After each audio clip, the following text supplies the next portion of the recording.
You It know. it would. That would be. So I think I've got the hexagon. The Uh huh. hexagon. I think I have a broken clover. Just the plain circle. I actually have one that's like, yeah, the couple plain circle ones, and then another weird shape. But I do not have a heart one. I don't have a heart. That, I'd like to find the clover not broken. That would be nice. I'd like to find any of the above. Still on my bucket. Oh my gosh. Oh my gosh. Yeah. Still on my bucket list. That would be, yeah, that would be epic. Maybe It'll happen. next time you're in, New England or Right? Pennsylvania or some area like that. Actually, Right. isn't there the possibility of finding like stuff like that down there? Yeah, probably a little more so in Louisiana, some of the surrounding states. But yeah, you just got to really be in the right place. There's very selective areas. Unfortunately, a lot of it is very, you know, uh, very protected. I don't know if that's the word, but Hmm, you know what I I think I do. mean. Yeah, someday. Someday. Just got to write it on the bucket list or wish list. Yeah, for sure. It'll happen. Always, always. So I know that we have a lot more people in chat now. So if you have a way of escaping the heat or still getting out treasure hunting, some way, if you could drop how you do it to stay cool, that would be awesome, and I could share it. I could share it with everybody in case someone might not know of some tricks. Some tricks. I do have to say, if you go early morning, like you said, and especially if the temperature is fluctuated, there's majority of the time dew on the ground. So I love it. It just seems like the cooler ground and then the wet, the uh, conducts so much better. Right. It totally makes a difference. People really don't realize. So I'm finishing up my book right now, and that's one of the things that I wrote about in my book. Um, is people don't realize, the conductivity of the ground when it's wet, and the differences in the soil. And so, if y'all don't mind, I'll read just a little bit. We've got plenty of time, right? Yeah, go do it. Okay, so I've got a chapter on soil conditions and ground balancing. So um, I talk about, in metal detecting, I travel a lot to different locations, and you encounter different soil everywhere you go, and it really can make a difference. You have mineralized soil, um, which there's different types of mineralized soil. So this particular type of soil contains minerals like iron, salt. Well, the salt, of course, you're going to encounter more in the magnetite when you're at a beach or something like that. So that's another thing that you will encounter more um, at those type locations. But what a lot of people don't realize is that these things will interfere with your metal detector and your signals, and it can often cause false signals, and it can also reduce the detector's performance and the depth that you get from your detector. So um, the differences in the soil can make a major difference. So highly conductive soil, these are typically rich in clay, and they have high levels of electrical conductivity, such soil can cause a reduction in detection depth and may create numerous fault signals. I just said that basically. But a low conductive soil, sandy or dry soil, and talk about that type of soil. Earlier today when we were detecting, and yesterday, because we haven't had a lot of rain here lately, we have that super dry, it's a lower conductive soil.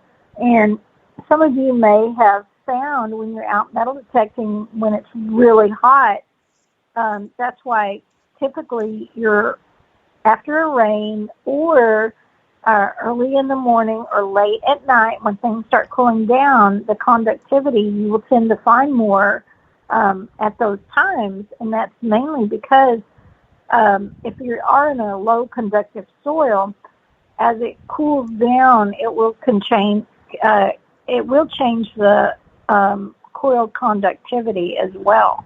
So that's something to keep in mind. But sandy or dry soil lacks conductivity due to low mineral content sometimes in such soils. Metal detectors may struggle to detect targets since the conductivity helps the detector locate and identify metals. Also, black sand. Again, black sand is more likely found on beaches, but also like up where you live, I'm sure, Amanda, you may encounter this magnetic rich soil that can hinder the metal detection and can also help produce false signals.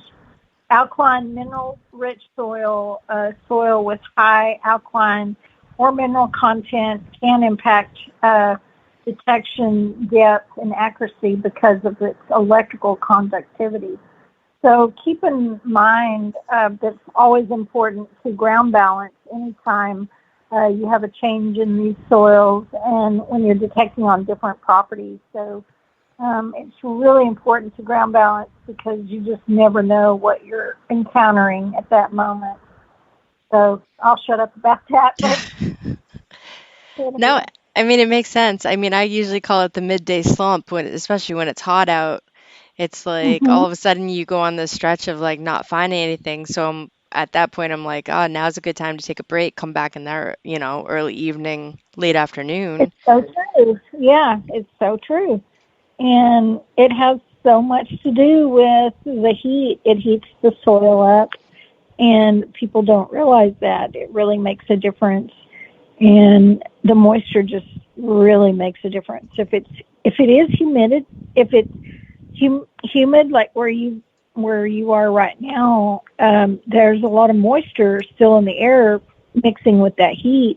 So as it starts to cool down, that moisture will help with the conductivity in enhancing that as you're metal detecting as it starts to cool off, which is really great. Like I think it was Matt that mentioned night hunting as well.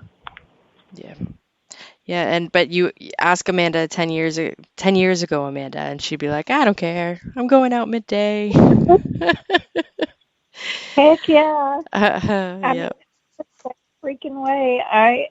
Sometimes it just doesn't matter if I'm, bent on going out metal detecting and the heat of the day it is what it is. And I may not find as much, but I'm just happier for it. I'll just endure the heat however I can.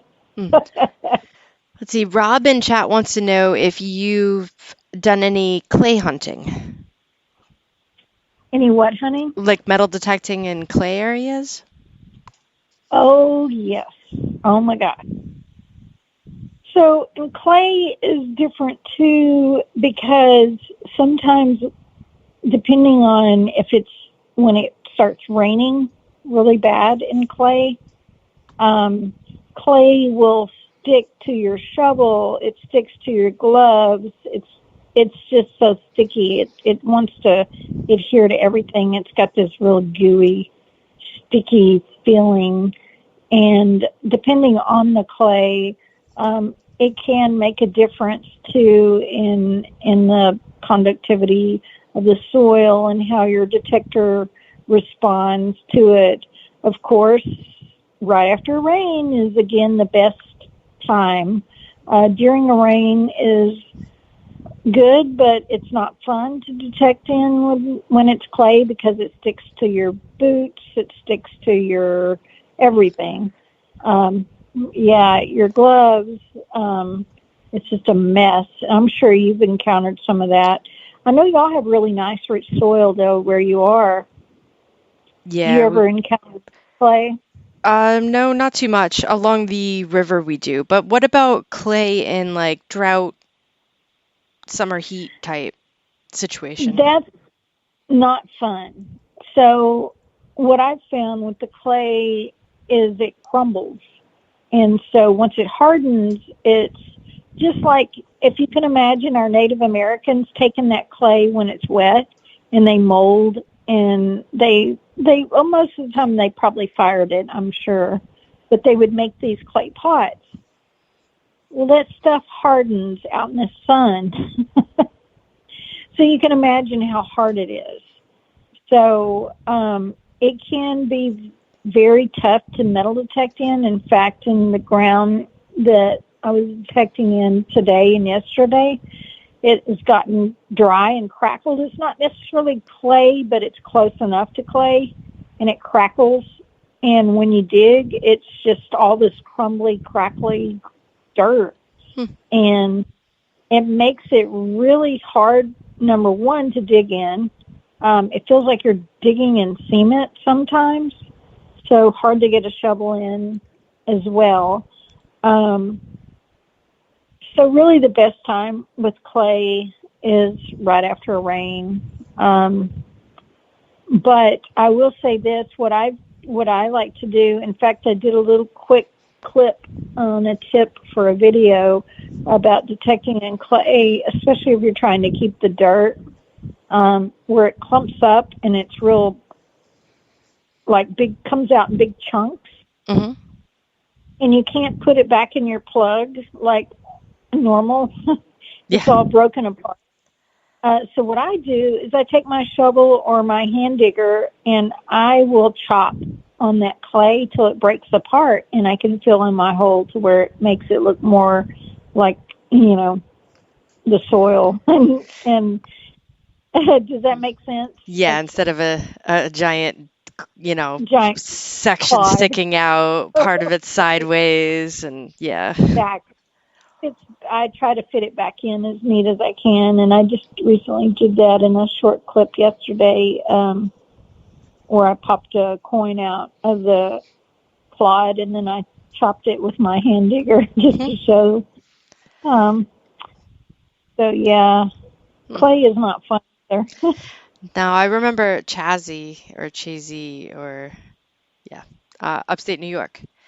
They pound the ground in dig stock 1 and 2. Those fields, the clay was just, yep. I remember it sticking to everything.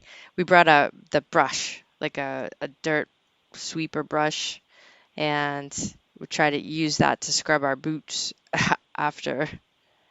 So we didn't end up bringing like 10 pounds of clay 10 into our pounds. hotel room. Yeah.